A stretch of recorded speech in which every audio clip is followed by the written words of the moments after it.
This is the MLW Radio Network.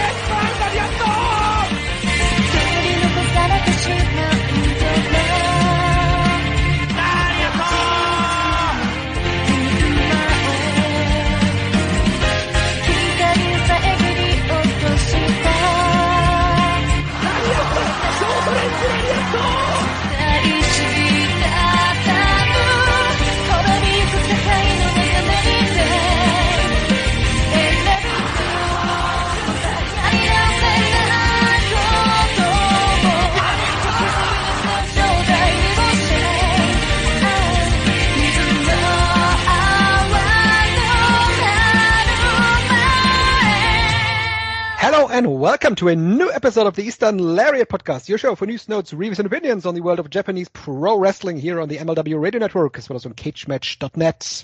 I'm your host STRIGGA. I'm joined by my man Dylan. And Dylan, it's Super Sunday in Japanese pro wrestling. There was the New Japan Climax. All Japan and NOAH ran simultaneously. There was a big Kyushu pro wrestling show with over 4,000 fans in attendance in Fukuoka. Man, there was a lot going on today. How are you feeling? I feel fantastic. I love wrestling. I love wrestling from all the companies. I don't have any real favorite company or any opinions or biases. We all have our ups and downs, much like life itself. I always like to say that wrestling is kind of a microcosm of the grander scheme of the life we live on this planet Earth that we both reside on.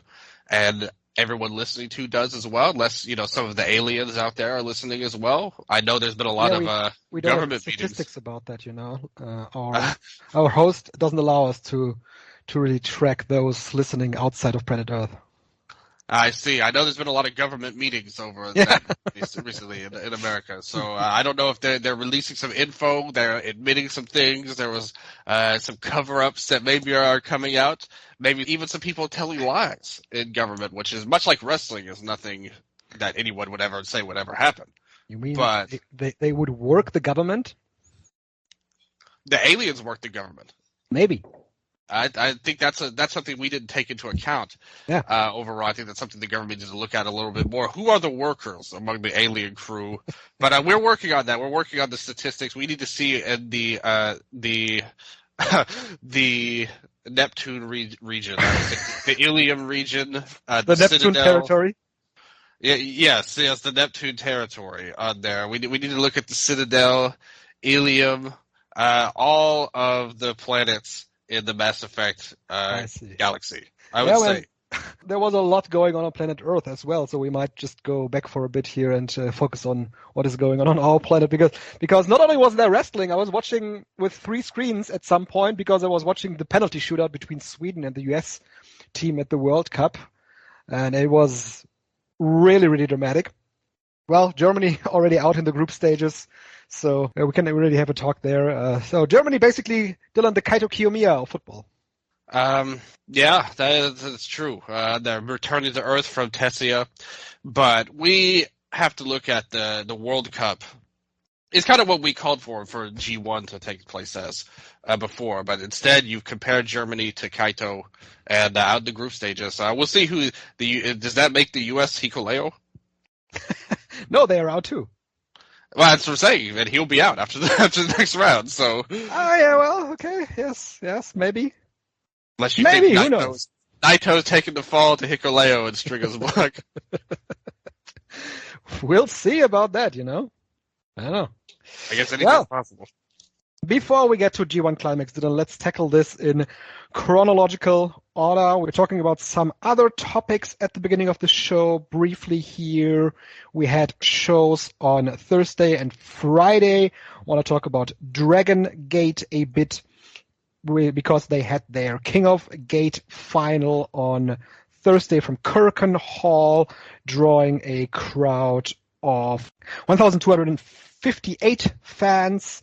In the semifinals, Big Boss Shimizu beat the champion, the reigning Dreamgate champion, Madoka Kikuta, in 60 minutes, 37 seconds in a very, very good match. I loved that match. Two big boys just running into each other, throwing big, big lariats, heavy punches, heavy shoulder blocks. This was almost like out of the box for a Dragon Gate match, at least when it comes to traditional Dragon Gate. But in recent years, we've seen Dragon Gate open up to different styles. So this kind of style is now also part of the Dragon Gate system. And then the second semifinal, Kota Minoura defeated Hio in a much different match. Hio attacked Kota Minoura, taking a page out of Gate Kid's book, you might say. And Minoura then took away the victory to advance to the finals. I really thought that this first opening match, Shimizu and Madoka Kikuta, was the best match of the tournament and the best match of the show. Yeah, definitely the best match of the show, I would say. Kikuta, always a good worker. Shimizu is somebody I've always been a huge fan of, and I thought what you said is so true.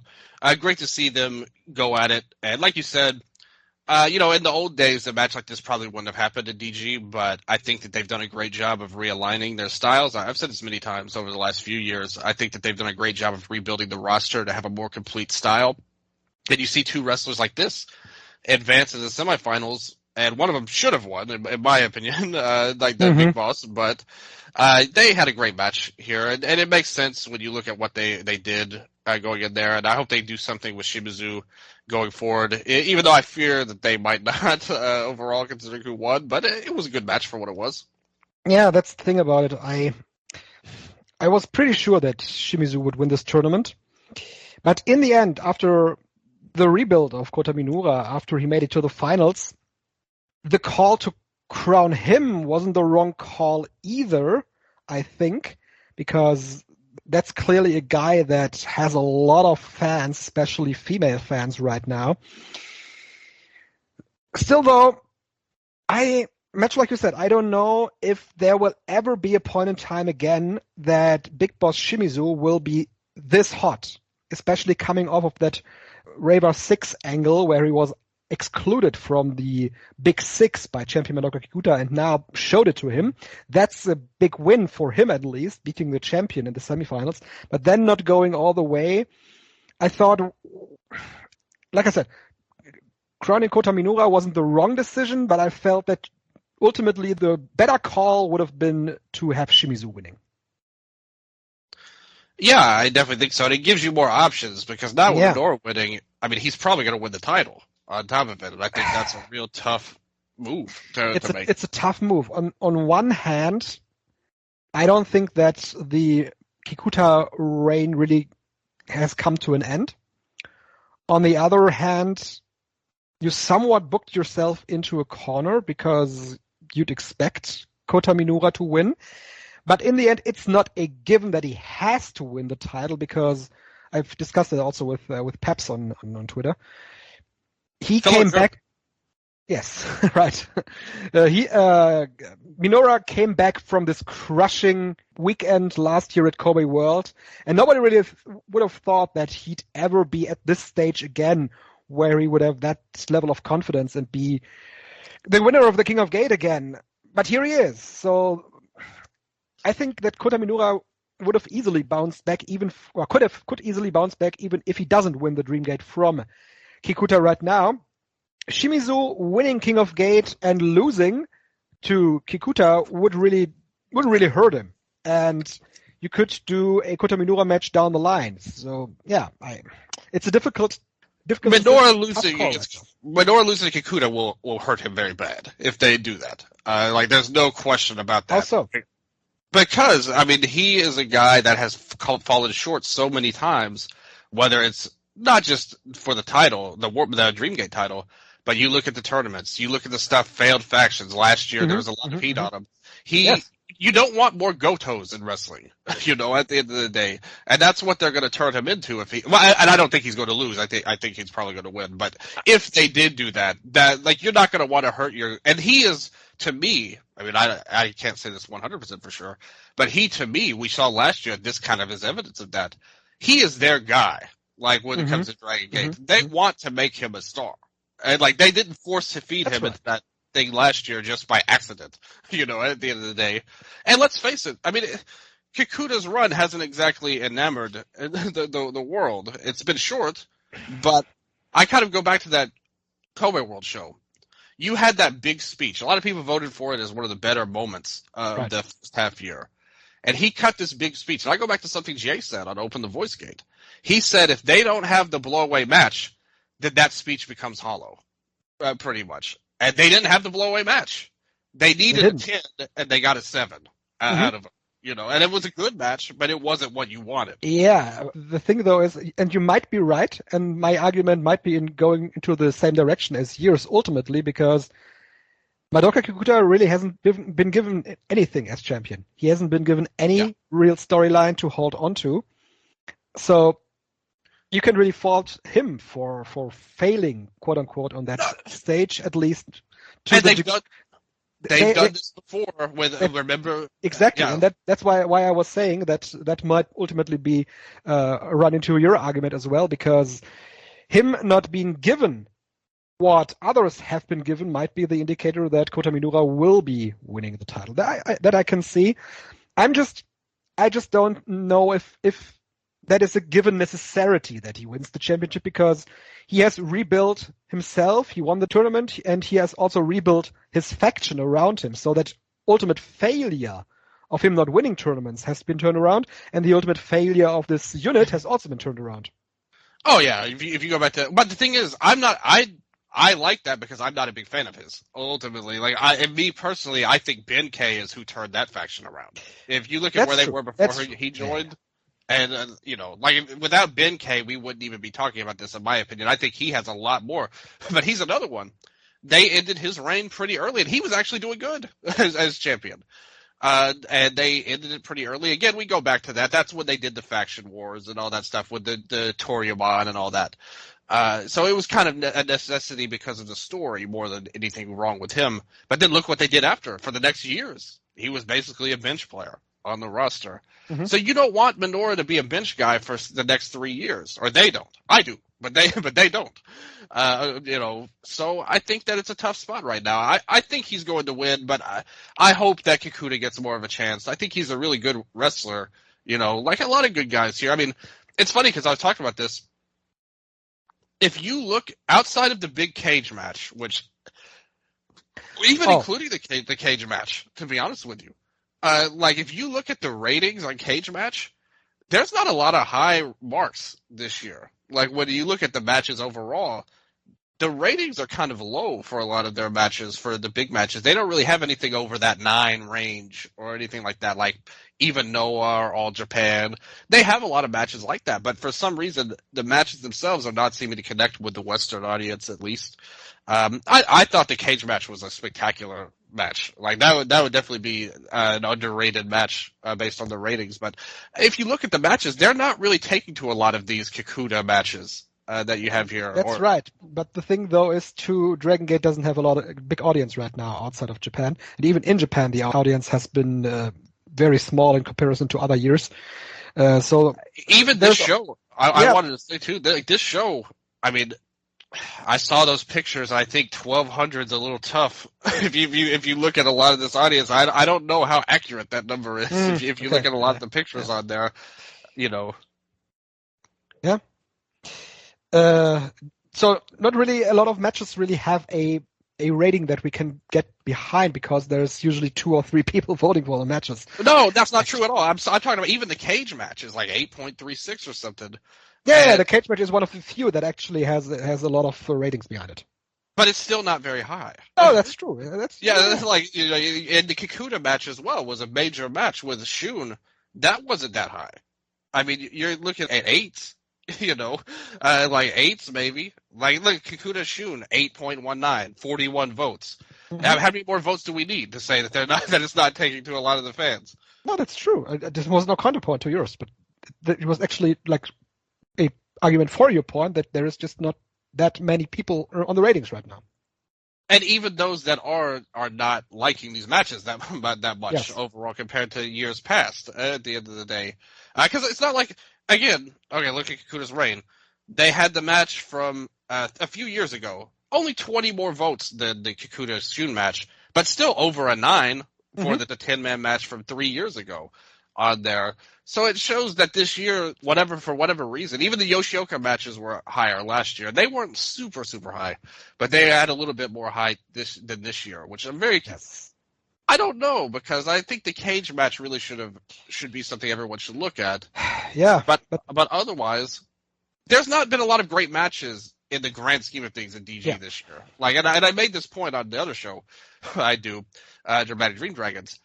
Once Shun won the title, that was a signal flare that, hey, things are changing. Yuki Yoshioka's title reign was all about great matches. Like, put him in there with everybody. The Mochizuki match was awesome. Even the cage match, it made I loved that. And everybody did, because it was a great match. Eita, another big match. Yamato was good. Benkei was really good. Once Shun won it, they told you, hey, we're not having these kind of matches anymore. We're focusing more on our stories. And for the first 5 months, that was true. But then, come June, they really went away from all of that. Again, they had another shift, perhaps because Shun is leaving for a little while.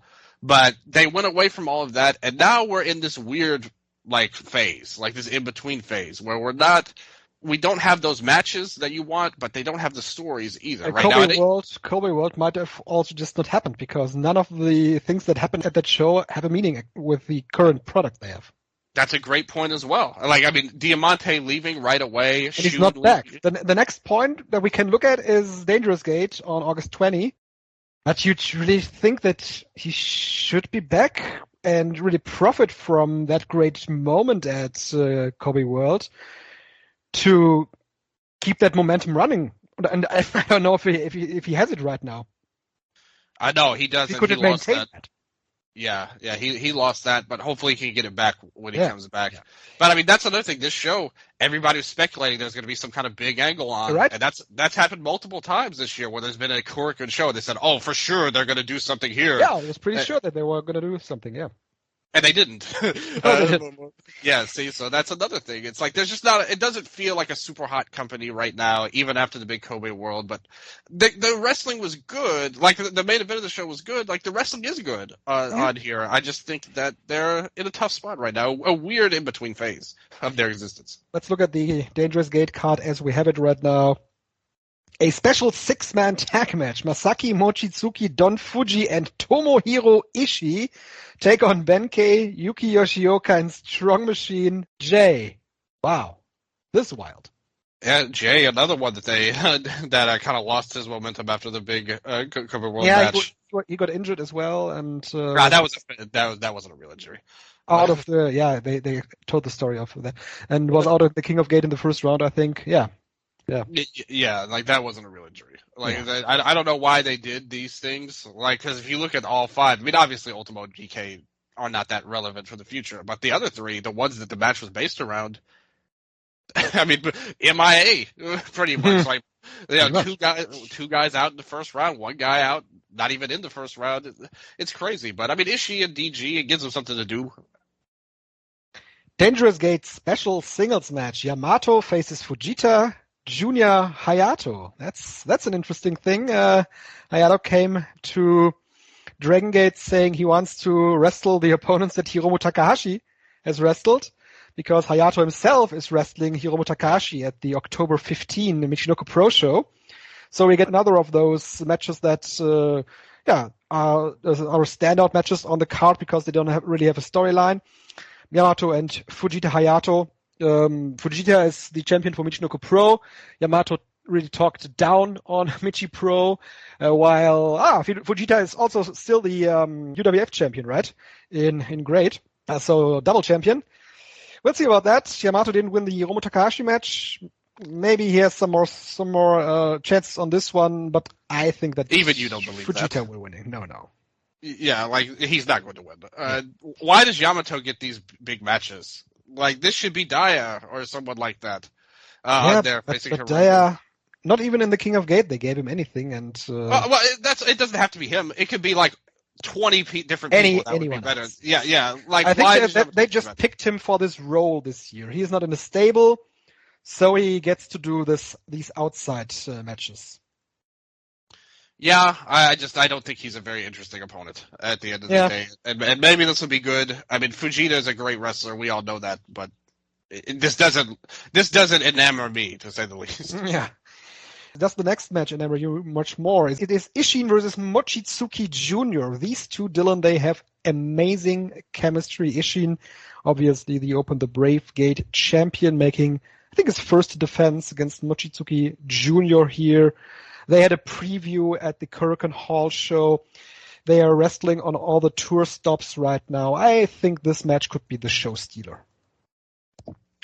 Yeah, I'm not a huge Ishin fan, to be honest with you. But me neither, but these two have great chemistry. That's the thing. Like, well, the thing is that it's not even great chemistry. It's Junior is a great wrestler. That makes him look much better than he actually is on there. So yes, this will be a good match. I hope I hope he wins the title. Is the title on the line? Yeah, sure. Okay, good. I hope he wins the title. I don't think he will. Probably not, but I hope he does. Yeah. Okay. And we got the main, of course, Madoka Kikuta versus Kota Minura for the Dream Gate. We talked about that. They had a number one contendership match for the Twin Gate on the show today, which went to a double countout. Jason Lee and Jackie Fakikamai versus Kai and Hio. So you'd expect the Twin Gate match to be a three-way with the champions Susumu Mochizuki, that is, and Yasushi Kanda. Yeah, I don't know how excited I am about that either. Like, all of this card you're reading does not impress me, to be honest. Well, it's an okay card. Yeah, and hopefully you're right. I hope Kikuta retains, personally. I don't want to see this be another reign that goes by the wayside. Well, one day later, Dylan, there was the Sumo Hall show from GLEAT. Oh, yes! This is my main GLEAT event. Version Mega, which had an official attendance of 2,215 fans. Which, if you take the number, it's the biggest show they ever did. And even if you just look at the attendance in the arena and say, I don't believe that there were 2,000 fans in this building, even then, this should have been the biggest attendance they ever did. I'm sure they were around that number. I mean, that's the very positive view of this, is that it was the biggest attendance they ever did. I would say that the very, very positive spin you can put on this, but a very poor number in reality. Poor number in Sumo Hall, given that they have really put a lot of names on this card, with, of course, Kota Ibushi being the big hook in the main event. Did you expect going in that Ibushi would be more of a pull factor for the show? I did. I was really surprised by this. Me too. I thought this was going to draw well. And Hiromu in a major match Hiromu as well. was there, yes. Right. I mean, they had everybody on this show.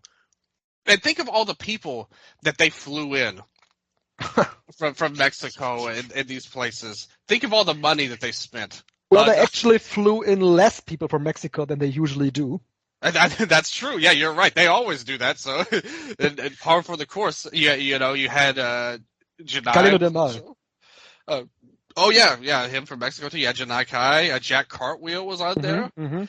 So for it's whatever reason. And that's the big issue with what they do.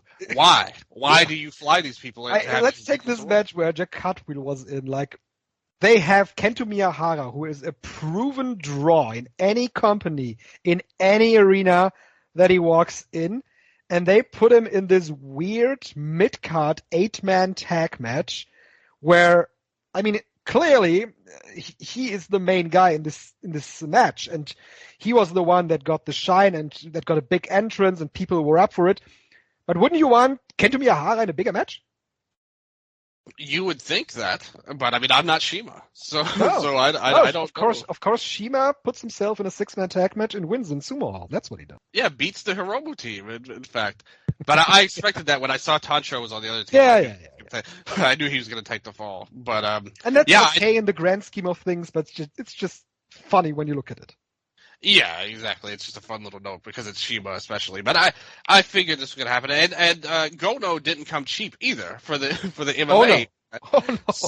So it's like they blew a lot of money on this show. Long story short. I told you in DMs I really feel for this poor guy that is the money mark behind this company, because he has long lost all control about this promotion, or can you call it a promotion? I guess so, but it's more of a vanity project for himself in many situations, and it's almost like this was a vanity show.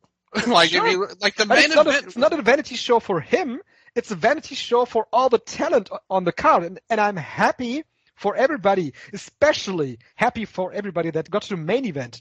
This show, all of Kota Ibushi's friends that were there. That's exactly what I was saying. Like, this show was literally built around a circle jerk for one, exactly. That's two, and that match was. I hated that main event. Like, just the concept of it. Yeah, this has a rating of 8.0, but I watched this match and it was. I just the concept of it is disgusting to me. Like, I can't believe they allowed this to happen. I mean, I can because of the company it's in, but just the concept of it, where you're just this, and that's what I said. I said it in the preview too. This show is not about the fans or making what's best, or we want Kento in a big match. None of that was important to the people who put this show together. It was, we're going to get Ibushi to have the check mark on our box. We're going to give him whatever he wants, bring all of his buddies in, give him one last big payday, and we don't care about the fans. We don't care about the company. We're not going to have any title changes on this show. Exactly. We don't care about our own talent on this show. I mean, you have literally the most eyeballs on this show, whatever you believe they did. Attendance-wise, there was a lot of people watching on YouTube, and there was a lot of interactions on Twitter. You could have easily made Hayato Tamura into a star on this show. T-Hawk didn't need to defend his championship here anymore. I mean, T-Hawk is a great GRX champion, don't get me wrong, and he has had great matches during his run. But this ultimately was the moment for Hayato Tamura to finally win the big one. And this one goes very in line with Big Boss Shimizu or Kota Minoura, which we just discussed about. Tamura, he always comes short. He doesn't win the big one. And this is another case of it. And I don't know if there will ever be a point in time where Tamura could be bigger than he would have been winning this championship. Oh, of course. I mean, again, we kind of said that in the preview, and I thought that was the best match on the show. I'll give them that. Yeah, I agree. I mean, that's not a lot of competition in my book, but this was the best match on the show, and they worked hard, and they deserve a lot of credit. And like you said, T-Hawk is a fine champion and a great wrestler. It's just, when are you ever going to have this opportunity again to make a guy that has everything it takes to be a great ace character for your company? Great size, great look, great wrestler, charismatic guy, carries himself with a good swag to him. And T-Hawk has all that stuff too, but I think you want to use this show to... Who benefited from this show ultimately in the grand scheme of things, outside of a payday for Ibushi's friends? Like, who actually benefited from this overall? Nobody did, but... It definitely wasn't Fukuda. No. she got her ass beat, just like I told you was going to happen. Yeah, you it's told me. It wasn't Tetsuya Itsuhi either. He lost. Oh, that was such an embarrassment. That match was so obviously rigged to go to a time limit. Gono had him at will. Yeah, he had him beat. He had him beat so many times. He could have easily put him in a cross arm breaker and just finish off the match. Oh, anytime he wanted to make a move, it was like taking candy from a baby. And then I get this guy's like 49 and way past his prime. Izuchi had no hope, not even a prayer, but I mean, good for him. I mean, he did get a lucky strike in and actually broke Gono's jaw. Yeah, that looked great. A disgusting picture on Twitter of Gono. But the best part of this whole show was Tamura and TK coming out with reading shirts on, just surrounding him to me. And that was a great for me, but again, just a terrible idea. If you're going to do these MMA matches, put these guys and girl against other wrestlers. Don't put them against MMA fighters, because they're going to be brutalized, destroyed. It wasn't even close. It was embarrassing. And then the rest of the show, to me, the thing is, this is the epitome of a GLEAT show, because there was nothing wrong with the matches, like wrestling-wise, just in terms of skill. Watching the show was fine. It was a fine viewing experience. It's just it was stupid to see all of the mistakes they kept making in every match virtually. And it wasn't great enough to where you were like, oh, this is still a good show anyway. Because, I mean, the UWF tag was good. I thought they kept that short. That was a a nice good story with Suzuki and Aoki going after Hayato all the time, them getting yellow cards. They kind of cheated, but in the end they did not. So they had a good story in that match. Yeah, it was a good match. I thought the Kento match with Irie, Cartwheel, Junjay, and Black Generation, that was a good match, like good mid-card match. Like nothing wrong with it. Exciting spots for Jack and everything. And, yeah, but that's ultimately what it is, what Great has been in the last couple of months. And I really am thinking about just going forward to just cherry pick from Great. Up until now, I've really watched most of their shows from first match to main event, but this, much like you said, there's nothing wrong with it, but nothing stands out. And nothing really feels like it matters. Kind of to bring back what we said before, who benefited from this show moving forward? Nobody moved forward. Yeah, there's not one person you on this card I would say really gained anything. I guess the closest would be Ishida in the main event. Yeah, I think so.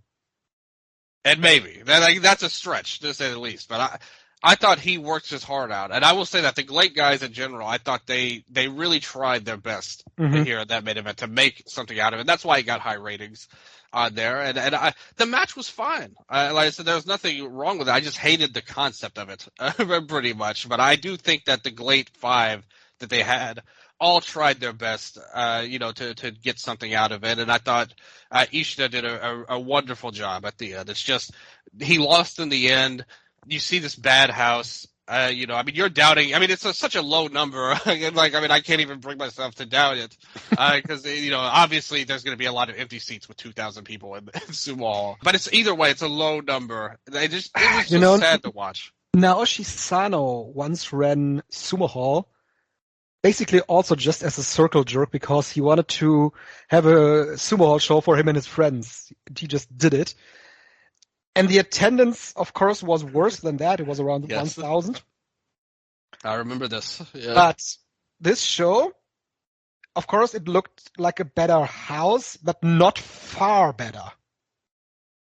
Yeah, it was bad. I mean, there's no question. Like, I really thought this show was going to be much more successful. To be honest with you, I was thinking that could be in the range of the DDT show with 3,000 fans. Yeah, I thought so too. Like I said, I wouldn't have been surprised if it had done better. Like even if it had got to 4, I would have. Ibushi coming back for the first time in years, Hiromu on the card. That's the thing. Is Ibushi coming back? Is that even a draw right now? Well, I always say if they tell you what they think of you, listen. And the fans told us what they think of his comeback. I also think if the company had any sense of competency about them, they would have put him in a singles match that maybe had a chance to be a real draw. Because you're not going to be a draw, and no disrespect, because I'm a fan of his actually, but with Imanari, Hagane Shino, that's not a draw main event. That's a circle jerk main event. That's not right. But that's apparently not what he wanted. And they should have said thanks, but no thanks. Right. They should have. Yeah, but they didn't. So this is what we got. If they had put him in a big singles match, I think that would have had a better chance. But I mean, again, I thought this was going to do better. So, but I still think it would have been better if it did a singles match. Over long story short, but maybe not. Maybe also, his overall draw party isn't that great. Yeah, it also would have been better to put Hiromu Takahashi in a singles match. Yes, I agree with that as well. I don't know what were their goals with this show. That's the thing, because even we're talking about New Japan, they do some stuff I disagree with. But I can see what their goals are, at least, with the moves they make. What was GLEAT's goals on this show? Run Sumo Hall. Yeah, other than to kiss Ibushi's ass and do what he wants in the main event and give Shima a win in Sumo Hall. That seems like the only goals they accomplished. Yeah. It was such a weird show. It really was. Weird show. Weird promotion.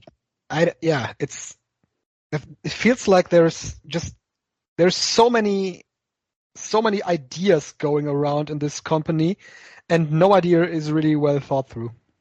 That's a great point. There's not a lot of thinking going on with this company, I think. Ultimately, that's where we're at with GLEAT. Yes, so that was on Friday. We are going to talk about New Japan in a bit, but let's go to today's shows, All Japan Pro Wrestling. Did you watch the entire show, Dylan, by the way? No, I watched the last few matches of it. Okay, me too. So I can't tell you anything about the opening matches. They ran a show in Makuhari Messe International Exhibition Hall 7, a industrial hall. They drew 1,038 fans for a Triple Crown match, once again outside of Tokyo. They did that a couple of weeks ago, and it also drew 900 fans, and so that's around what they do, and that's apparently what they are happy with. So they are going outside of Tokyo with doing these Triple Crown matches. Yuma Aoyagi thankfully defended the title against Zuwama with the Fool.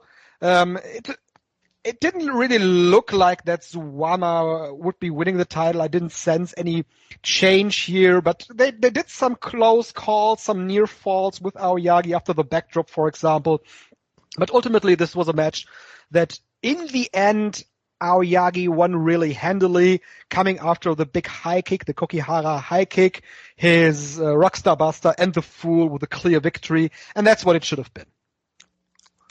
Yeah, I thought this was a really strong match. I thought Suwama did a great job.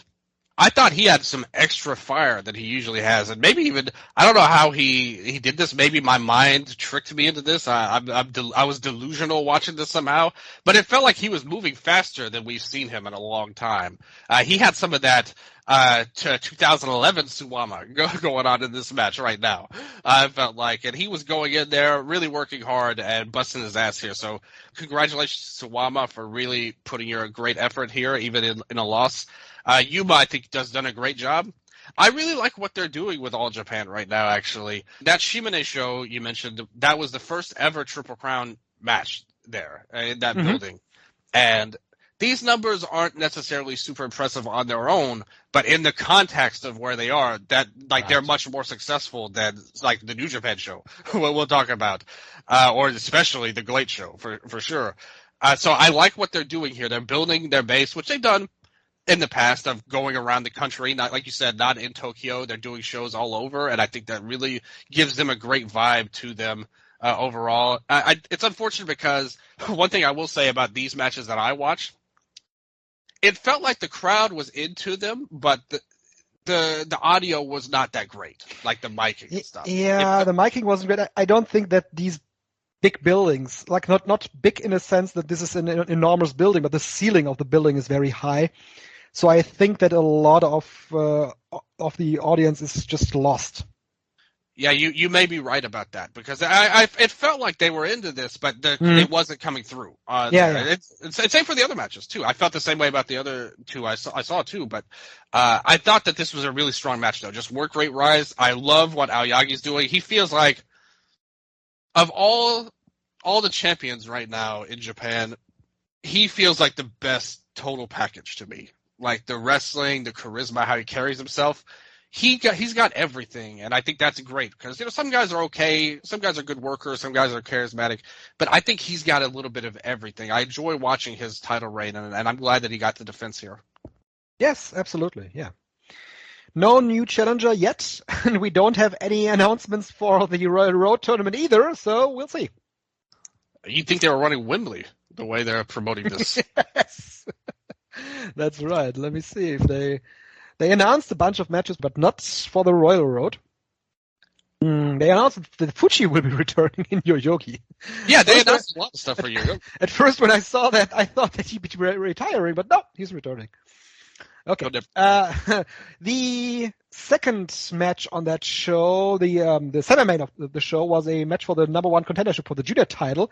Rising Hayato got his first win in ages over Atsuki Aoyagi. Rising Hayato actually won the first match they had in 2020.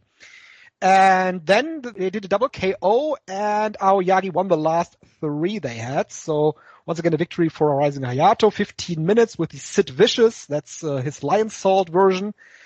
I thought the match was good. They did a lot of their sequences that they usually do, a lot of their high-flying stuff that always hits, that's always very flawless, what they put in the ring. What's missing for me in this match and with these two is a bit more of a spark, a bit more energy, and a bit more emotion. That I think these two still lack. But otherwise, the wrestling part, the Raw wrestling part, they have pretty much done. Yeah, I agree with you. This didn't really elevate for me the way the main event did, but it was still a really good match. And they're great wrestlers. And I think Hayato, of the two, has a much better character in the ring and charisma, the way he carries himself. And not just the character of the Ikemen or whatever, but just the way he carries himself. I think he's more complete in that sense. We've seen Atsuki have that spark sometimes, especially when he's with his brother. I think Yuma brings that out of him, that kind of lovable prick side of himself out. But on his own, he's more like a clean-cut type of dude, like good high-flying guy. And I think Hayato has a little bit more to him. But I'm glad that he got the win here, and I thought he would because I feel like that's the natural continuation of this title. Yes, absolutely. Yeah, it's for him to win. Right. That going back to Aoyagi again wouldn't be the right decision right now. Hayato, they need to elevate him to the level that he can be a real competition for Atsuki Aoyagi, and they wouldn't if Aoyagi had won again here. Yeah, exactly. So good 15-minute match here, well worth watching. Right. What did you think about the Miyahara and Yoshida match? I was so happy to see this. Yeah. Although it's still Yoshida's look is so raggedy right now, like indie. Like it felt like his trunks were falling apart. He's the ultimate indie guy. I mean, his promotion. I was recently there was a question in the Cage Match Discord if 2AW is a company that you should really follow and watch, and I told him actually not, and they've pretty much been on the downswing ever since they split from Takami Chinoku. And this generation around Ayato Yoshida has really been the last generation that has been coming out of the training center they have in 2AW. There, of course, is Tatsuya Hanami and Takuro Niki. They are pretty good. Chicharito Shoki is good as well, but they don't really elevate the company to any point. They are just a micro indie at this point. And that's one thing, but I mean, even his look, it felt like his trunks were like, there was stuff coming off of him. It felt like the logo on his pants were falling off, like at one point in this match. I mean, yeah, that could be. What's with the look? But the thing is, I always think of him as like when you see him in the past, you think of him as like very traditional wrestler, like black tights, black boots, nothing fancy, good indie look, pretty much like traditional type of stuff. But here, he just looked like Dove Pro, like Yoshida, and he did in the GLEAT match too. What's with this new look he's brought upon? That's the one thing I can't understand about him. There is a parallel universe, Dylan, in which he became a New Japan Pro Wrestling regular, and he wouldn't be dressing like this. Like, no. Just because he's in 2AW doesn't mean he has to change his attire. True. He had his own old attire, which was fine. Like, there was nothing wrong with what he was doing before. But I mean, this match shows that, because I thought he was like really bad in that UWF tag match. I don't think that he can do the style. Well, clearly not compared to the other three that were in there. And here he looked a lot better. So, and working with Kento obviously helps that as well. Kento's just on a roll right now. I feel like. And there are these times where you could criticize him maybe for doing the same stuff too much, but it feels like right now he's really getting into a zone of some form. And I still watching this match, I thought, man, Yoshida, like, this is where you belong, brother. Like drop this garbage look you have. Like, you look like a deathmatch geek, and get back to the regular attire. Wrestle like yourself, who is clearly very talented, and you could be somebody. Like, drop this look. Like, I was so distracted by his terrible look that it kind of. I still watch the match fairly, but I was like so taken aback by how he was dressed. I was a big fan of this match. I didn't really take a lot note of this look. I didn't really think that it had any impact on the match for me. I thought that Yoshida the match was good. I think Yoshida showed that he can be on the same level as Kaito Miyahara, especially in this situation with the match. He controlled a lot of the match and showed that he could be an asset for All Japan Pro Wrestling if they brought him in more often, but I don't think that, I don't know if they necessarily see him as a guy that they should bring more often, but from his wrestling, he definitely would be one for the heavyweight division in All Japan. He would fit right in, not from his look, but from the stature he has. He'd be right there with all the other heavyweights they have of this newer generation. Yeah, and I think his wrestling, we've always said that about him, but he's still got the skills. Like I said, I was really disheartened when I saw him on the GLEAT show. I mean, he still had this terrible look, but he wrestled bad on top of it. So I was like, man, what happened to you? Like, what's going on in 2AW was kind of what I was thinking when I saw that. And here it's like, okay, you've still got some abilities, but I don't think that they're going to bring him in, unfortunately. Remember, they're running Chiba for this show, so that's why you had the other match I saw was the Kengo match, which was very good as well. I made sure to watch all Kengo Mashimo matches. Yeah, sure. He was on the show. Did you see it? I didn't see the match, no. Oh, it was very good. Him and Hokuto had a really good match, and I love the finish. Yeah, Takuro Niki is one of those that is also in 2AW that is pretty good and should be really considered for a role in the junior division. Yeah, I don't know how much they want the 2AW guys, but those guys are good. Like I said, they're all fine wrestlers, good, solid dudes. Even when they had their kind of glow up, so to speak, in the Western universe was during the pandemic when everybody was running their buildings. So they actually became one of the main promotions for some people. But they have a lot of good dudes. Like they always have. Like K-Dojo was the first company I really followed in Japan. So yes, I always have an affinity for them at the end of the day. Yep. So much for the All Japan card. I made sure to not watch the Onita match. Took a nap instead, and I think I won. So, I mean, I didn't watch it. Maybe it was a great match, but I don't think so. From the reactions in the cage match Discord. Okay. Yes. Well, that's it. You have not watched the opening of the N1 Victory.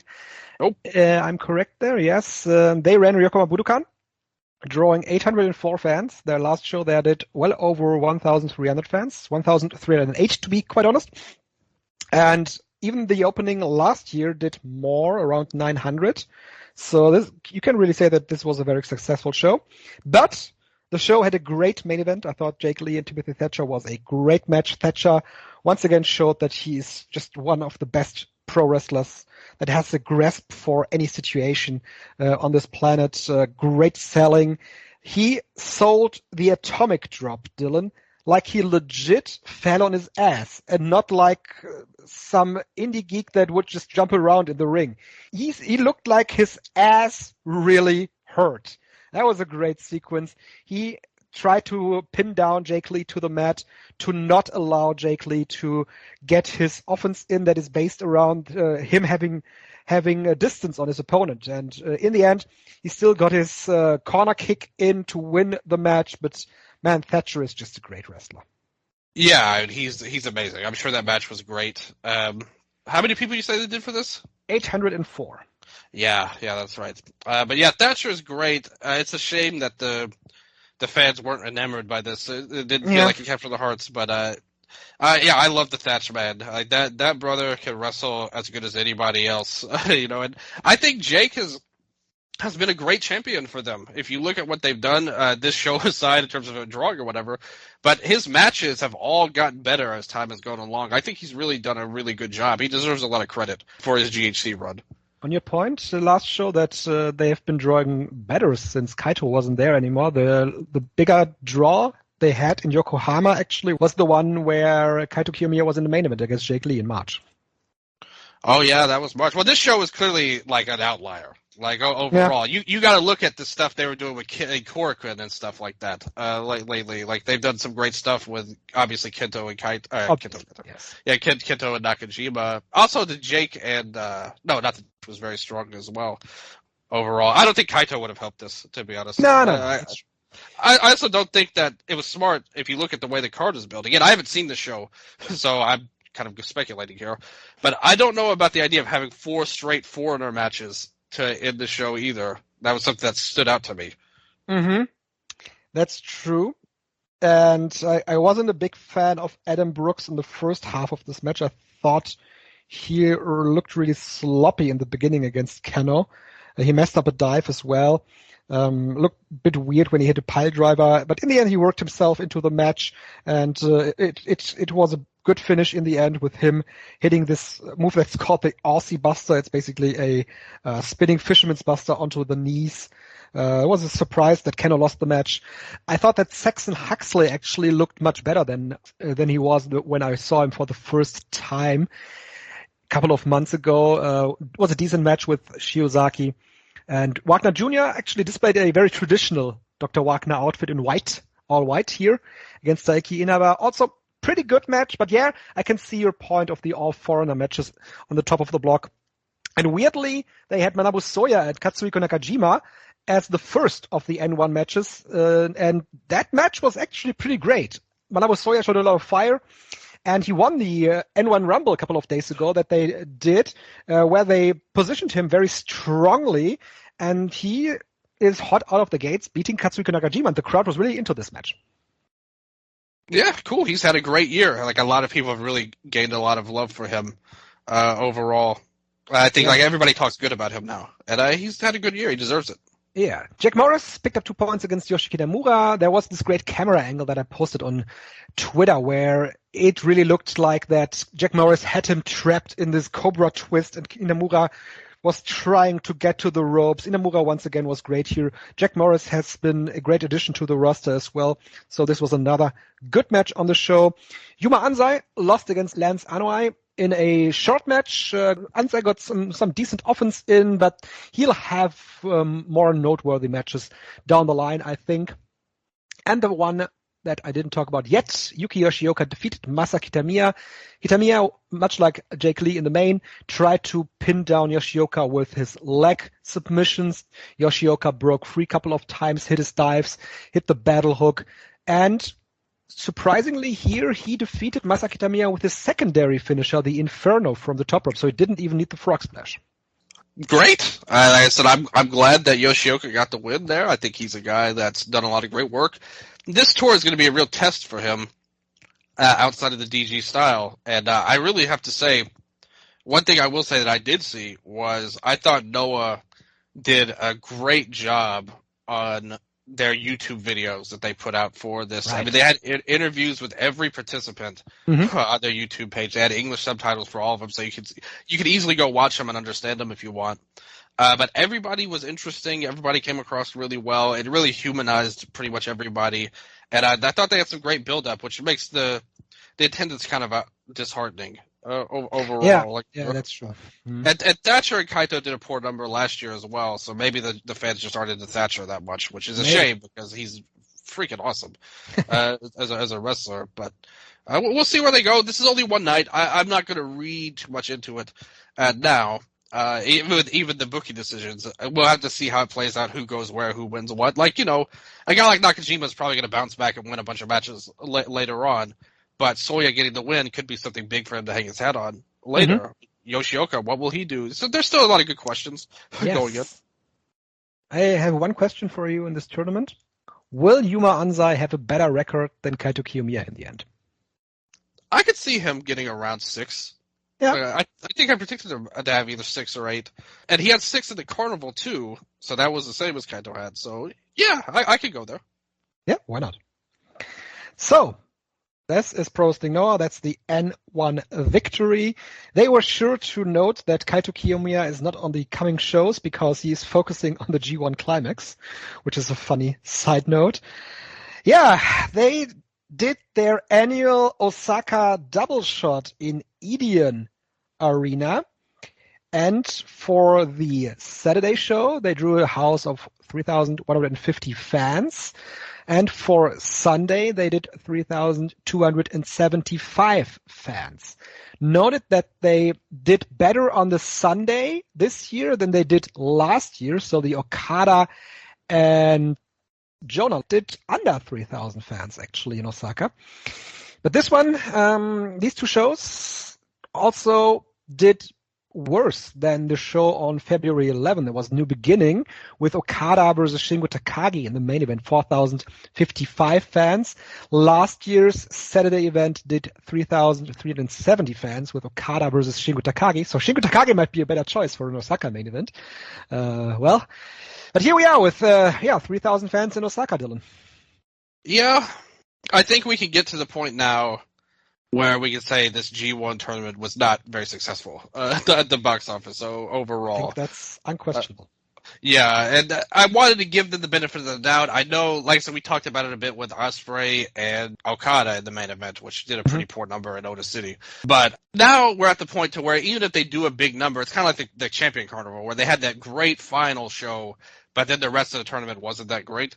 That's kind of where we're at now with New Japan. I think we're late enough in the game to see this didn't work, because you wanted more for these Osaka shows here, and they just didn't get them for whatever reason.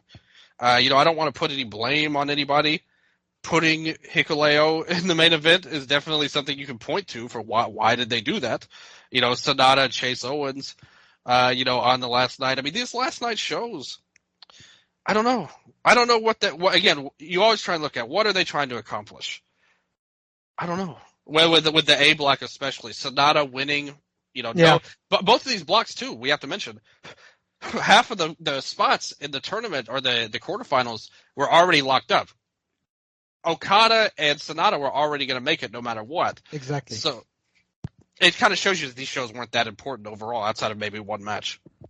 But that's weird, right? Osaka has historically been one of the main markets of New Japan Pro Wrestling, and has historically in the last 10 years been the place where a lot of people put their attention on, because Osaka always produced the best matches during the G1 Climax. And the Osaka crowd has a reputation of being very, very emotional and very rabid. So you'd think that going in, you'd present a bigger card for the Osaka fans, but they did not. What were their options, you think, overall? I'm not saying that, I mean, anything probably would have been better than what they gave him on A block overall. But so another option in A block would have been to have Shota Umino and Yota Tsuji go one-on-one on the final day. Yeah, that would have been a lot better. Honestly. Yeah. Like I said, it's hard to do worse than what they did overall. But that would have been a good one overall. You could have done something with that. But then you kind of mess up your plan of moving Hikuleo forward. Yeah, but you could have done a 10-minute draw between Umino and Tsuji and still move Hikuleo forward. That's true. Yeah, that would have been a lot better. What you just said would have been so much better and still accomplished everything they wanted if they had done that. I don't know if that would have made a big difference in attendance, though. Like, those guys aren't stars yet. No, not a difference in attendance, but it would have probably made a difference in drama, because... Oh, yeah. I mean, look at this card. Hikuleo beat Shota Umino. That was the big surprise, obviously, of the show. The Sonata and Chase Owens match had nothing. Yeah, the laziest match. The laziest match of them all. And the one thing that it had was Chase Owens doing the Paradise Lock. Yeah, that got the crowd into it. Yeah, at least that. But drama, no. The most drama probably was the Ren Narita and Kaito Kiyomiya match, because we basically said it on the last show that we can kind of see Ren Narita winning, but we tied that to Shota Umino winning the main event, and they didn't do that either. Yeah, you had to be really surprised with this Kaito performance in the tournament, but yeah, they kind of did what I said they would do. They just had Hikuleo win in the end instead of Shota, which obviously is worse as a fan, but... I mean, we said it on the last show that after I saw Kaito Kiyomiya losing to Hikuleo, I mean, yes, they push him now and he's through in this block. But after I saw Kaito Kiyomiya losing to Hikuleo, it was just my belief of wanting Kaito Kiyomiya to advance in this tournament that still had me believe that he would. But rationally, I closed with this thought at this point already. And Ren Narita then winning didn't surprise me at all. So what they did, at least, and that's a takeaway that I saw on Twitter a lot. There was a lot of interactions on Twitter yesterday about this, and there were a lot of opinions. What Kaito Kiyomiya did in this block, he had great chemistry with the Reiwa Three Musketeers, and he elevated their matches, and that's a great point. And that's exactly right. That probably was his role in this block.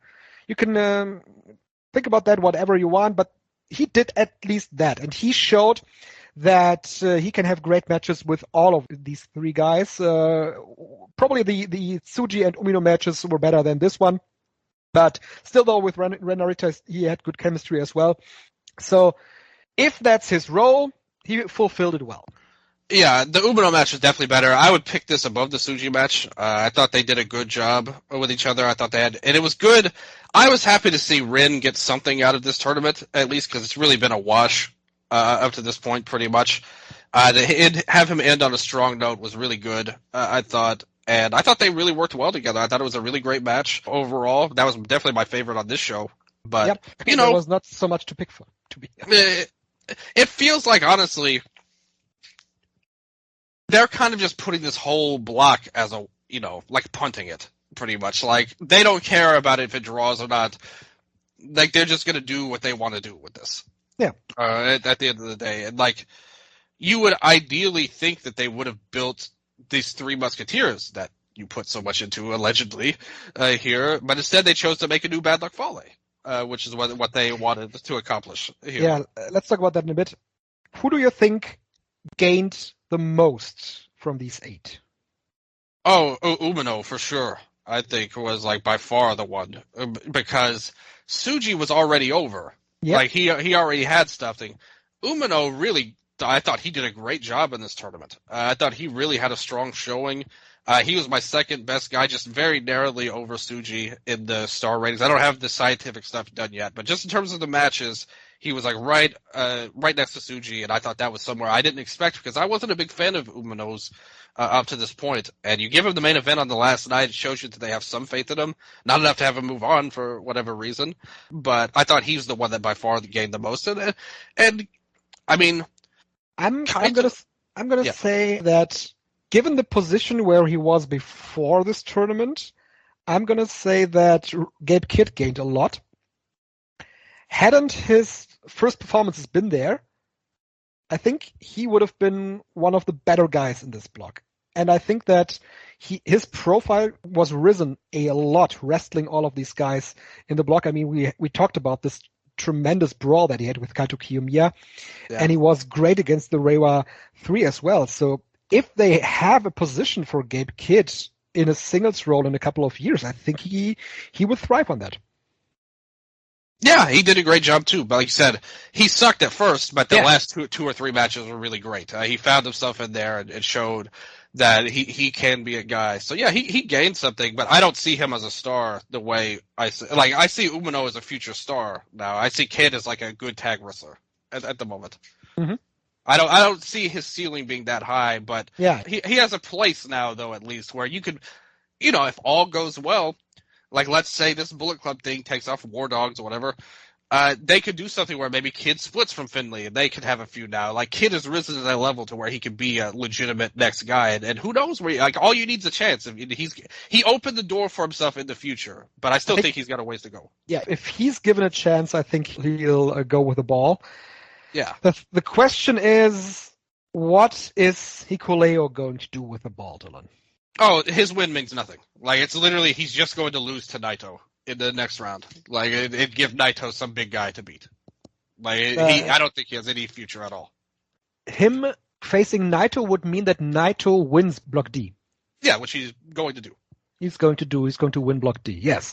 So, you don't think that they put him through because they see star potential in him? No.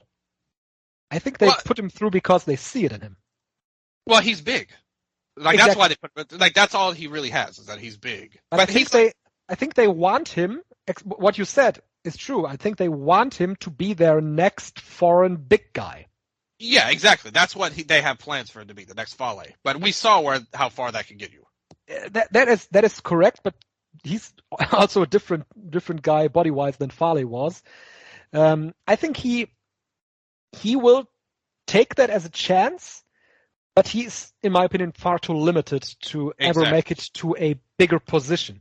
It's great for him that they put so much trust on him, that he made it through this block. But there is a very low ceiling, in my opinion, for him. I don't think that he'll ever be in a position where he gets to legit main event shows, except for tournament shows. Yeah, I mean, maybe they could do something with him. Maybe like a U.S. title win or something like that. Yeah, sure. It would be Fowler like, level. Yeah, exactly. That's exactly what he is going to be. Is like the new Bad Luck Fale. Like that's his ceiling, pretty much. He's not going to be a main event player. This really feels like too that he's a guy. Again, he's been a soldier for them. He's been around for a long time now. Like he's been around for years at this point. 7 or 8 years almost at this point. Right.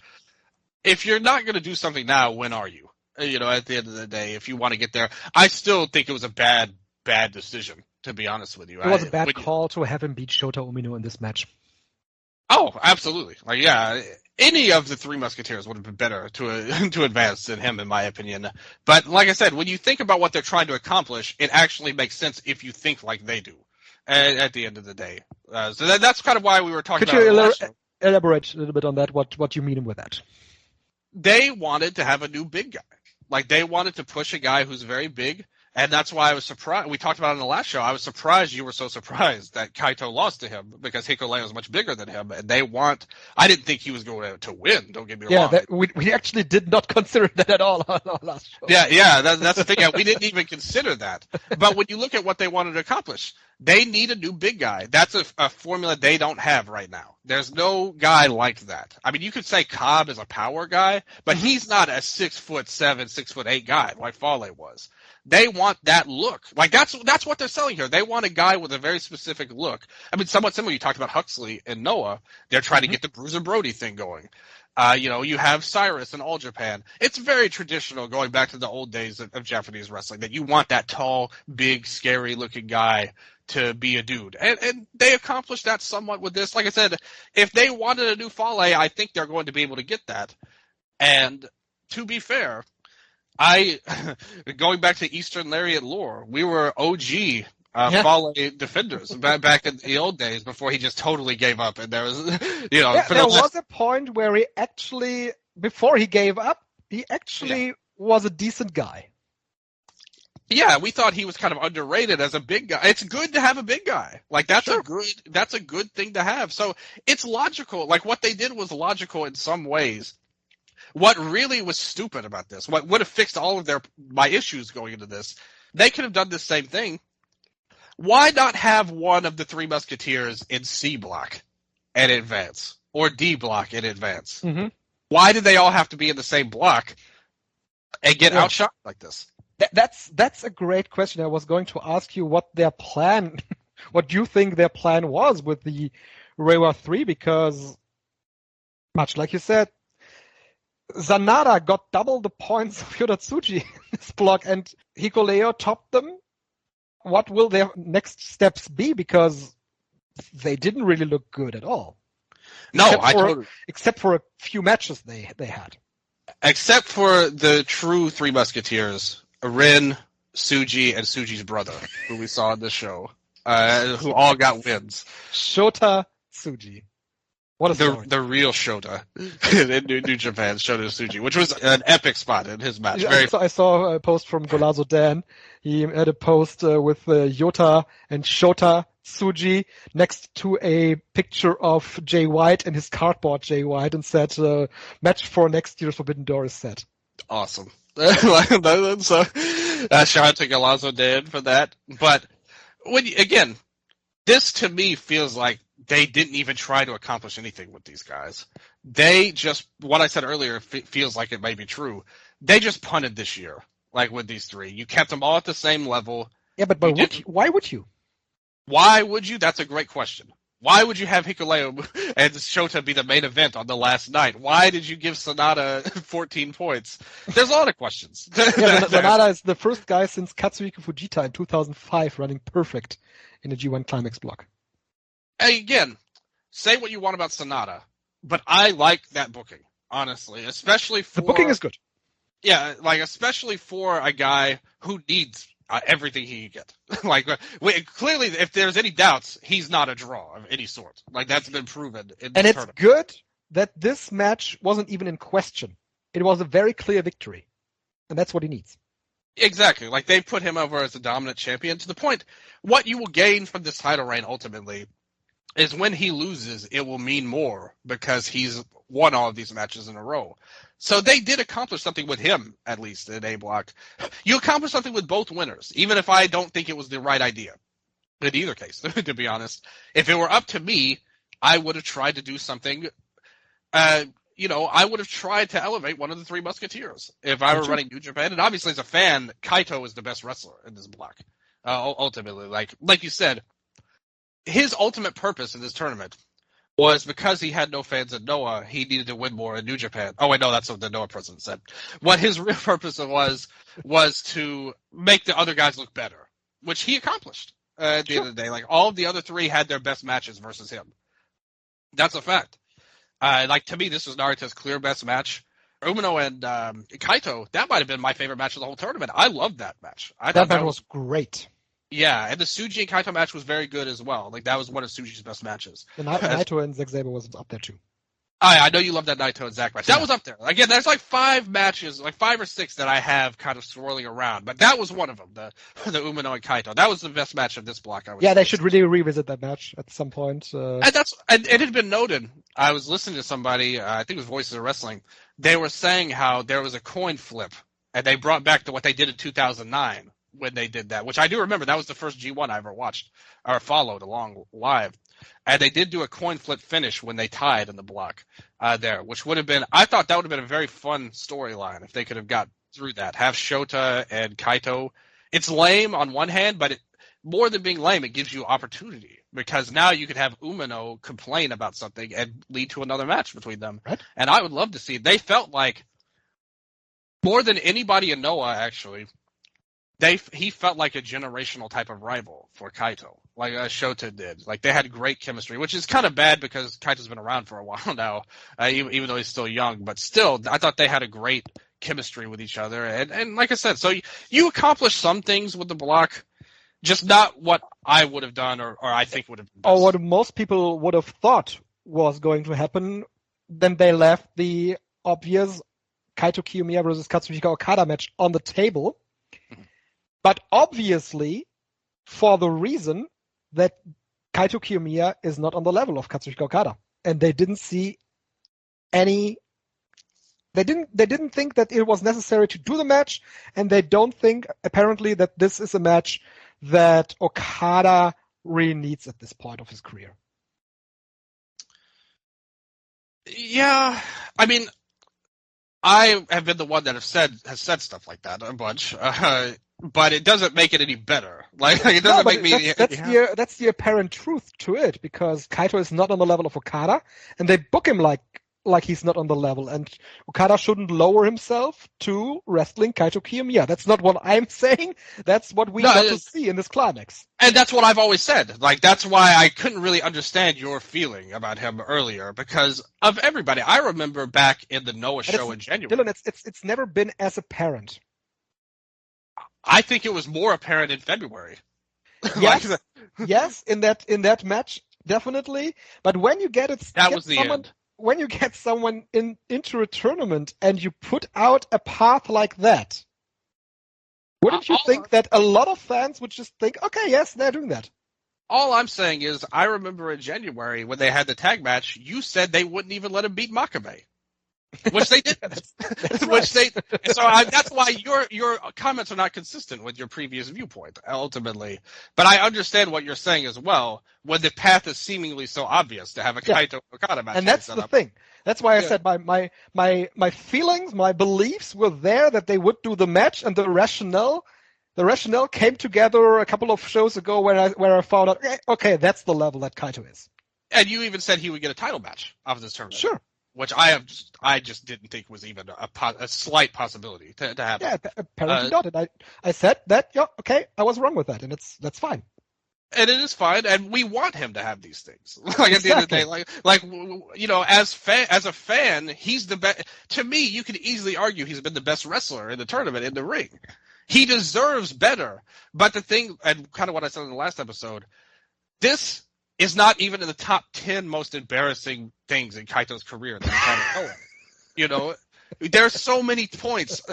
I wish that we would do a show just covering the last 3, ever since he lost the show. Look at all of the terrible things that have happened to him. How can he be a star when anything, like with all that's come about. And that Okada match was a complete joke, like in February.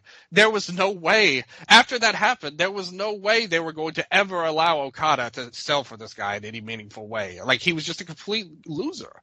And I mean, there's another question. Do you think they did it on purpose, that they put out this way to just say, nope, we're not doing that? Yes.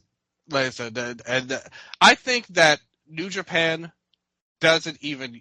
He's like a blip on the radar to them, Kaito. He's so meaningless. It's like, to me, I think they would have done the same if, like, Yone was in the tournament. The question then is, why was he the one to get into the tournament? Noah told you. Why? What did the president say in his comments about Kaito? But why then? Why is he the guy that was chosen for the G1 Climax when he's so meaningless to them? That's what I don't get. He's not meaningless to Noah. But to New Japan, I was saying, why is he in the tournament when he's so meaningless? But he's not. He's meaningless as a star, but he's meaningful to make your other guys look better. Yeah, but you could have put someone else in. Like who? You could have asked for Takashi Sugiura, for example. You could have asked for... He's injured. Oh, he's injured. He's out injured. Yes, that's right. You could have asked for Keno. You could have asked... No, they were obviously not going to let Keno into the tournament. But yeah, sure. I get what you're saying. He's the best wrestler, yeah. And Noah needs those other guys. They don't need Kaito that much. Yeah. Like, it's going back to what he said. Like, he told you. Like, he told you his purpose in the tournament. It's not some big mystery. Like, he told you why he was there. They hope he gets more fans from New Japan. Maybe he will. I don't think so. I mean, he didn't, in my opinion, if you look at this tournament, he didn't come across as a star at all. I would say, like, he came across like an average level babyface, like pretty much. Yep, and I do think that I didn't know I'd take that into consideration that would happen. That's the question. Well, they're too stupid to know in one way or the other. And that's the point, because now he's even lower than he was before the G1. I mean, before the G1, you had the girl running into the ring to pity him. And that's the kind of character he is. Yeah, but Dylan now, not only did Noah look bad, he looked bad, and exactly. But now, after this tournament, everybody has lost their hopes that they had, because this path with Okada was there, and now everybody knows. Okay, that's never going to happen again, and that's why I'm saying he's even lower than before. Oh, I agree with you, but he was already so low that it's like a minuscule difference to me. Like I said, you had fans running the ring to pity him, and that is who he is as a character. Ultimately, you pity him. You don't rally behind him, and it's sad because he's such a talented guy. He should be a top star, but again, this didn't happen because he lost to Hikuleo. This happened years ago. like when he lost to Muto the first time, that was the sign. That told you that he is not Okada. Like, he is not the ace of a company. And they never believed that he was. Go back to it. As soon as this company purchased Noah, everything changed for Kaito. Everything changed. Yeah, that's exactly right. And he was never, ever the ace at any point for this company. They never believed in him. If they did, it would have all been different. Like, so many things we can point to would have never have happened. And especially... the February match, that was the destruction of him as a character. There was no hope after that for him to ever be that dude ever again. And I remember us talking about it. I told you he can't be the champion after that. Like, it doesn't matter about Jake if he can't draw or not. He can't be the champion. It's an embarrassment to the company.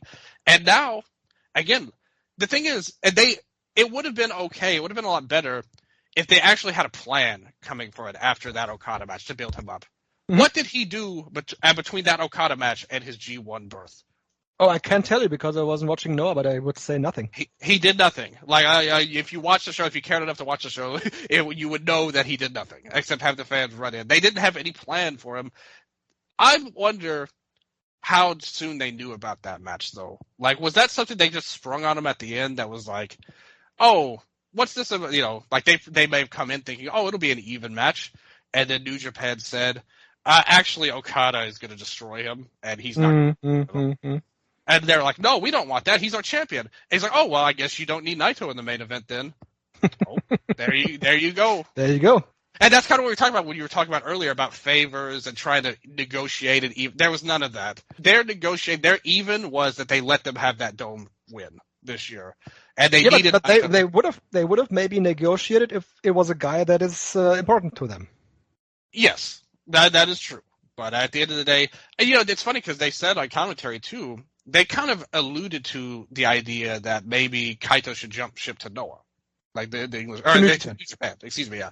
Jump ship from Noah to New Japan, which I feel like there's so much damage done. It's kind of too late for him. Yeah. But that was true before this tournament. Again, like even with, because ultimately he was never ever going to beat Okada. Like that's not going to happen at the end of the day. So to me, I mean, anything could happen technically. Maybe he could beat Okada. I saw somebody say something, too, that was kind of an interesting thought.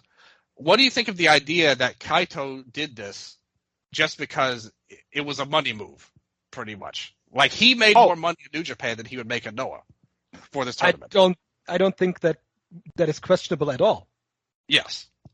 Because that's something we've never really took into account, and I think that's a very logical take to have, actually. Sure. I mean, at this point of his career, if the guy is self-conscious, he pretty much sees where he's at. And I if feel so he gets bad the chance to, absolutely. I feel bad for him as well. But if he's got the chance to go to New Japan and make X amount of money, double the amount that he could make in Noah, for example, I'm just saying stuff right now that could be, not knowing how much he makes. But if he's able to do that, why not? And Abima gives them good money. It probably wouldn't be double, but you'd probably make more in New Japan for sure. Like, it would be a step up, and you've definitely got more fans. You get more bonuses, things like that. You're going to get a Wrestle Kingdom that you're not going to get in Noah. Do you think that this tournament may have been an audition for him of some sort? Yes, I think so, because they put him with all the three guys that they position for the future. Yep. Not an audition for him to be a top star, but an audition for him to be a guy. Yes, exactly. So a hand to have on the roster. Like exactly. An Ishii, Goto, Yoshihashi level type of dude. Yeah, never level, right. Yeah, exactly. Because I think the days of him being a main event player are toast. Like, at the moment. You know what I would do if I were him? You know what I think the best possible thing for him could be to happen? And I don't think this will happen, but I think if I really wanted to rehab him, and I don't know, again, they've never shown any inclination. There's no evidence other than our minds, because we want to believe it. Again, we're fans. We want to believe this. But if Noah just woke up one day and said, hey, we desperately need to rehab Kaito. Like, we have to fix all of this damage done. We don't have anybody else, which is true. They should think that way. But, again, they're too stupid to. But if they finally wised up and fired people that should have been gone a long time ago, and somebody said, we're going to fix this, you know what I think would be the best is if they said, look, Kaito, I want you to go away. Stay at home for a 1 year straight. I don't want you on social media. I don't want you in public. I want you locked down in the gym.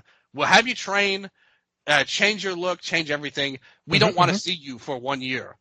And then next year, 2025, January 1st, you bring him out as a return. You ask questions. You make people think he's retiring.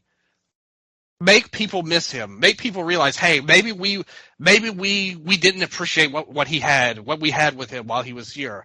Maybe we need him back. I think if you do that, you build up, big build up. Again, this is not going to be an easy fix. You're not going to turn it around. Even if he beat Okada, I don't think it would be enough at this point. Like, if that did happen, you need a lot. So go big. Take him off the cards. Make people forget about him. Forget about all this embarrassing stuff that he's done over and over and over for the last 3 years. Make people forget about that and remember the good. Because we will. If he goes away, we'll forget about all the stupid stuff they did. And now remember how great of a wrestler he actually is. Get him out of here for a year. Bring him back. And maybe come in with a new look. If you go back to his original push, I thought they did a fantastic job with him. The original push was fantastic. Yeah, and I was always a defender because a lot of people were down on him, and I always defended his push and his work. I thought he did a great job. They did a great job, and it led to great things. But unfortunately, things changed. And I think now they need to get away, as far away from all of this Okada stuff. Just try and retcon it and pretend it never happened. Yeah, And he can't change anything about him, anything about the character if he's not going away. Exactly. And I think He'll they need stay to the get away. same. And they need to get away from Okada. He needs to get away from all of that. But that would mean he needs to get away from New Japan, and that's the question if right now that's an option for him, because he can't land in Noah right now, and nobody really wants him there. You've heard with the president. Well, I'm talking if they wisen up again. They're too stupid to do this, so I don't think they will. Yeah, but we're talking about an office that does a lot of stupid stuff.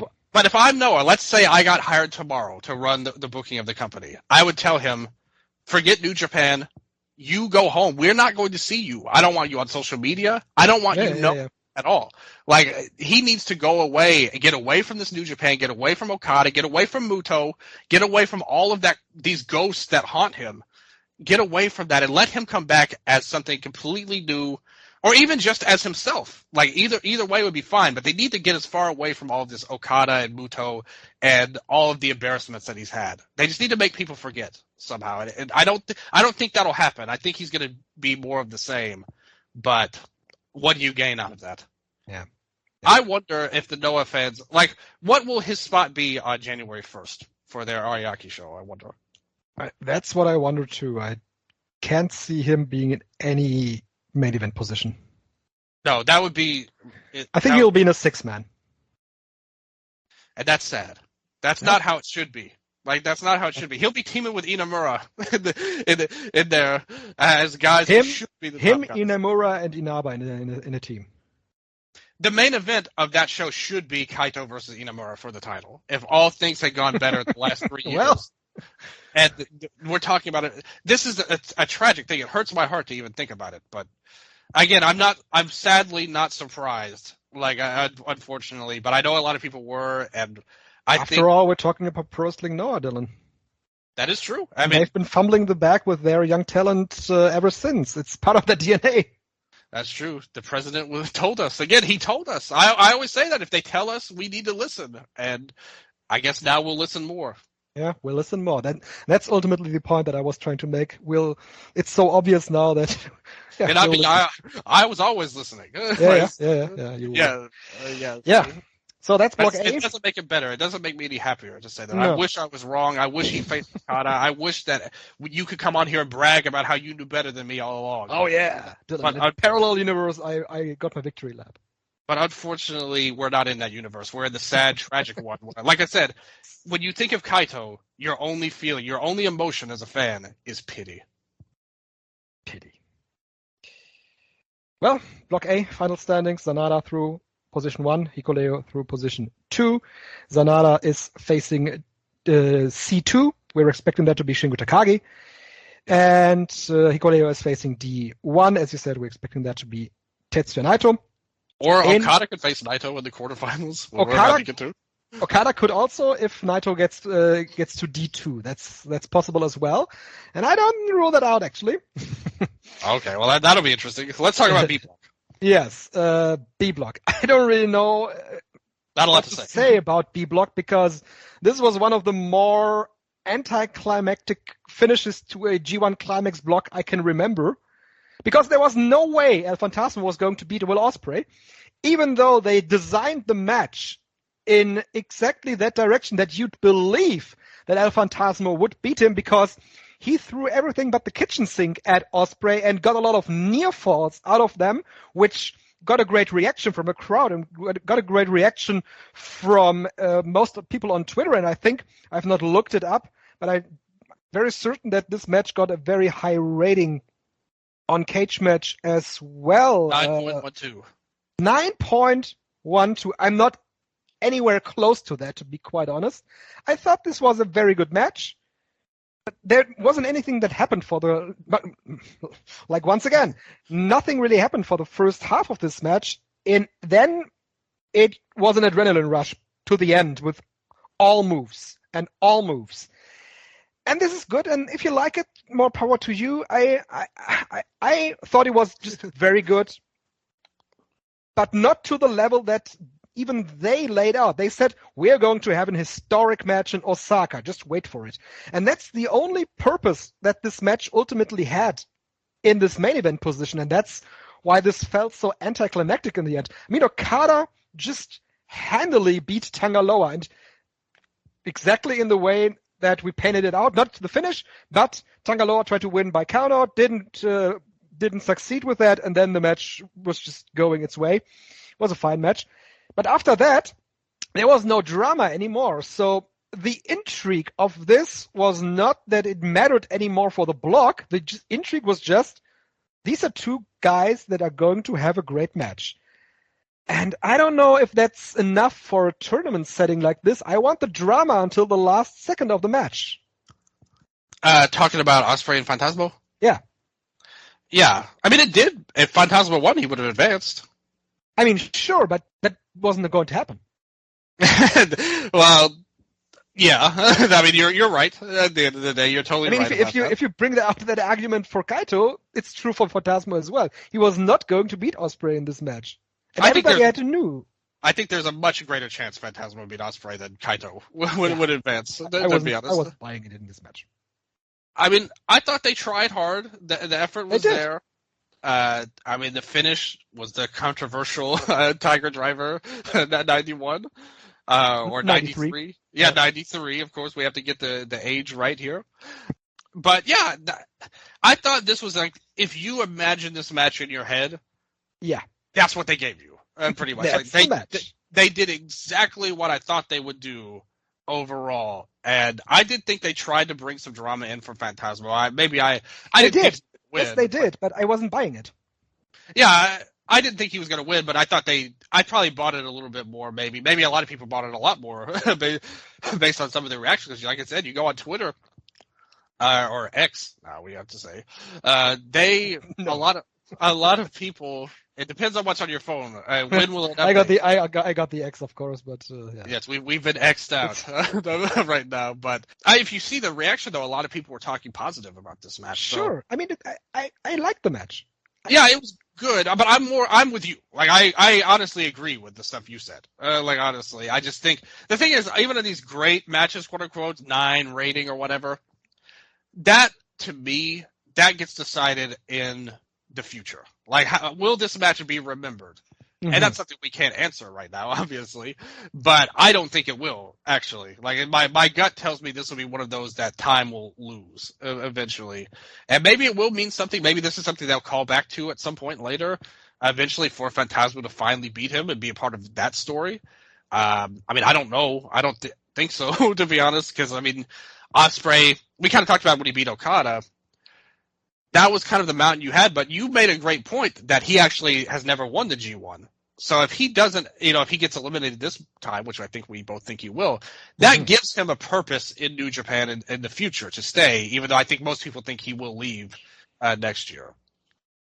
Yeah, it really depends when you look at this block, Dylan. I think there is a good chance that the G1 winner is coming from this block. Yes, Okada. let's look at Naito. How many times he has lost twice, hasn't he? Yeah, Naito has 8, I think. Yeah, he has lost twice. It depends on what they want for the next coming months. If they only want to do one match with a briefcase, then it's Okada. Then Okada is the winner. Because he lost one match. If they want 2 matches out of the briefcase holder, then it's Ospreay. He lost twice.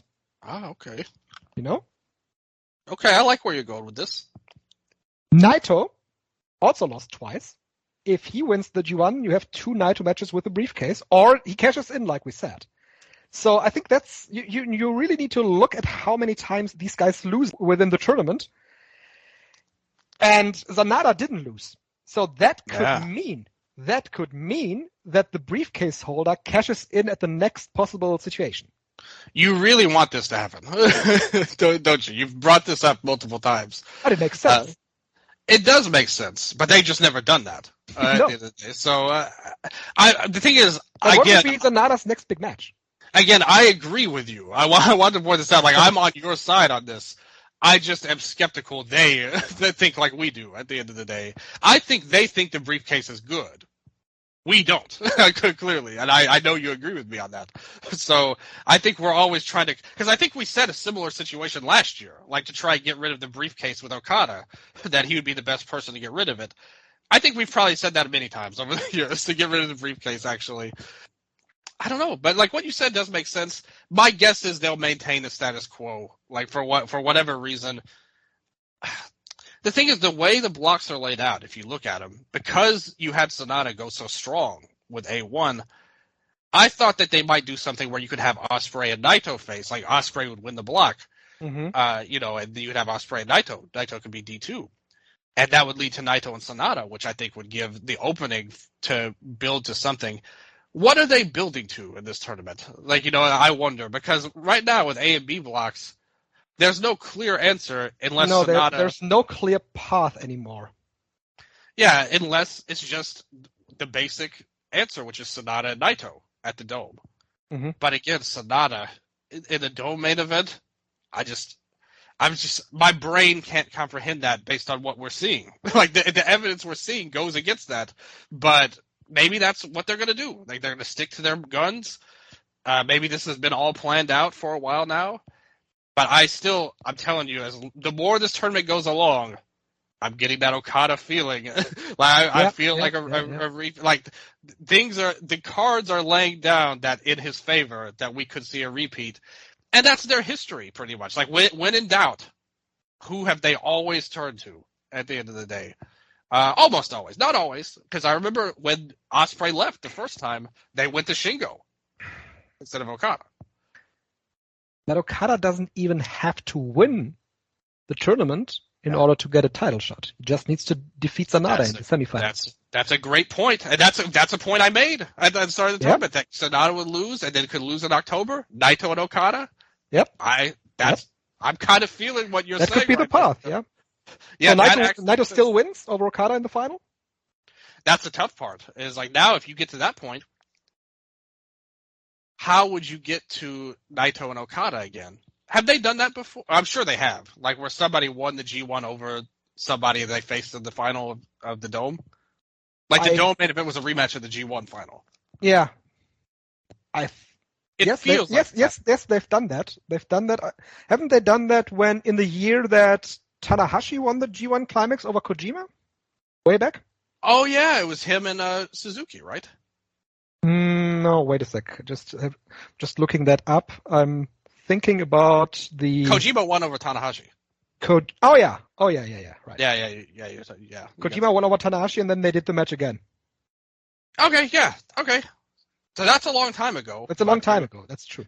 We were talking about the coin flip earlier, I think that was before Gato really got it. It was, yes. Yeah, or he might have been. That may have been early on. It's around the 2010, I think that was when he came back. It was a big deal when he left All Japan. So that was. Who else is going to be the finals if it's not going to be Naito and Okada? Yeah, that's true. So far, we've only gotten Ospreay and Sonata as our options. Sonata's a champion, so that would be stupid. I still think, much like I said, I wouldn't rule out Ospreay because that's the one thing he hasn't done yet. I agree with you. I think that, and that's another point we talked about before the tournament. We both did. Would they have some kind of plan for Omega to come back and do that match at the Dome? Mm-hmm. And that would lean into your point about the briefcase, because that would easily set up Ospreay and Omega if they wanted to do that. Have Ospreay challenge Sonata and say he wanted to do it right away, and then Omega could be his challenger at the Dome if they wanted to do that. Sure. Even though I kind of laid it out before the tournament that Omega would challenge Sonata in October for it, but you could do the Ospreay and Sonata in October. That would be fine, I think, if they wanted to do that. I don't really like that idea as the main event, actually, like Ospreay and Omega, because you're putting so much on the back of, it's like, it's cool, but it's more like a nostalgia main event more than building to something. Mm-hmm. I get what you're saying, but next year's show is not about building; it's getting the biggest number possible. And we both pointed it out that they are going to do everything in their power to make this Dome show as big as it can be. So if they think Omega is the answer, that may be who they go. It depends on how they think. Again, I think they think different than the fans do about something. The thing that leads me away from thinking that Okada will be the one is that I strongly suspect that he'll be doing the rematch with Bryan Danielson in the Tokyo Dome. If his arm heals up. Yeah, sure. Yeah. See, so right now, this is where we're at right now. Sonata, and the C block will answer a lot of our questions. Yeah. We're going forward as well, because Sonata will face, again, we think it'll be Shingo, and again, maybe we're just fanboying to not put Evil through on there as well. We have to consider that possibility on there. But, I mean, Shingo got the vote, and the votes on Twitter, Kaito got a big edge. Nobody put in Hikuleo to win. Very low votes. He had like 2% or something in the poll, and Shingo won in a landslide over Evil, and Finlay beat Kingston in the poll as well. So I think it'll be Finlay and Shingo. We all think that, I think. So that would be Sonata versus Shingo, Okada versus D2, Finlay versus Ospreay, and then D1 versus Hikuleo. So to get to Naito, would they do Naito and Okada in the quarterfinals? That's the question. That seems a big match for a quarterfinal. Yeah, that's why it makes me think Naito would be D1 at the end of the day. Like, why would they put that as the quarterfinal match? Yeah, right. I mean, maybe they will. I mean, they've thrown curveballs. But is that a match that you want to do in Funabashi, or is that a match that you want to do in Sumo Hall? Yeah, exactly. Like that's why it's hard for. And plus, Hikuleo is the opponent, and that to me makes a lot of sense for Naito to have to overcome the big guy rather than Cobb. Yeah, Hit the Destino on the big guy. Yeah, exactly. That'll be a big moment, and the fans will buy into that, and maybe it'll make Hikuleo. I'll give him this. I don't think Hikuleo is ready for the spot, but I think the last couple of matches, he did a pretty decent job. Like, you know, the Umino match was his best match, in my opinion. Like, despite how much I disliked the finish, I thought they actually had a really good match at the end of the day. I thought the Tsuji and Hikuleo match was really good.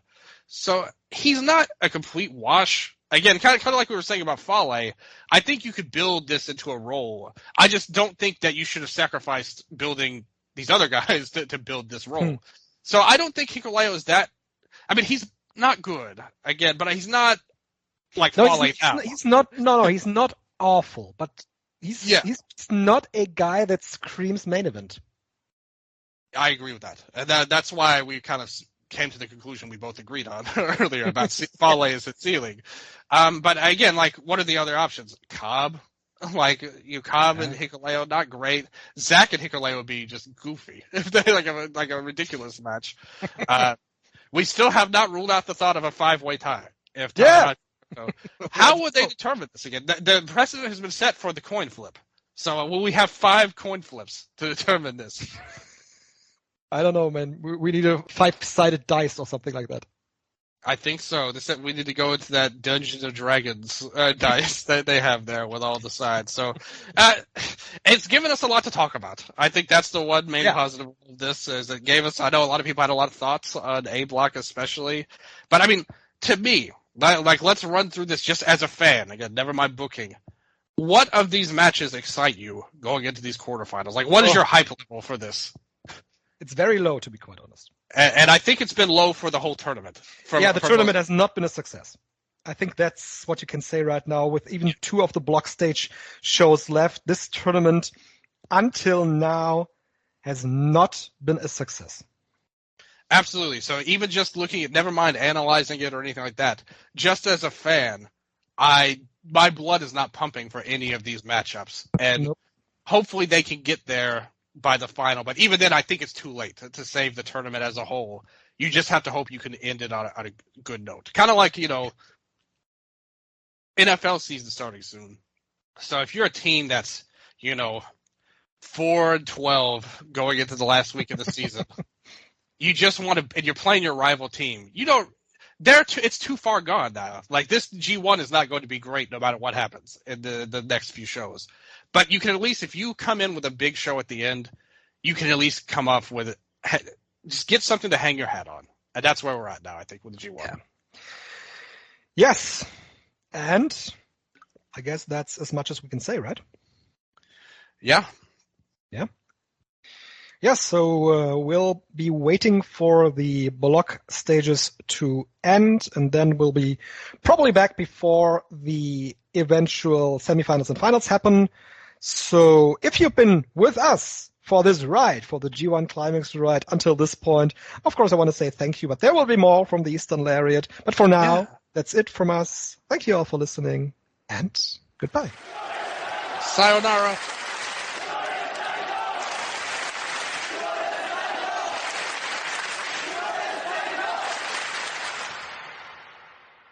Streaming worldwide. This is the MLWRadio.com network.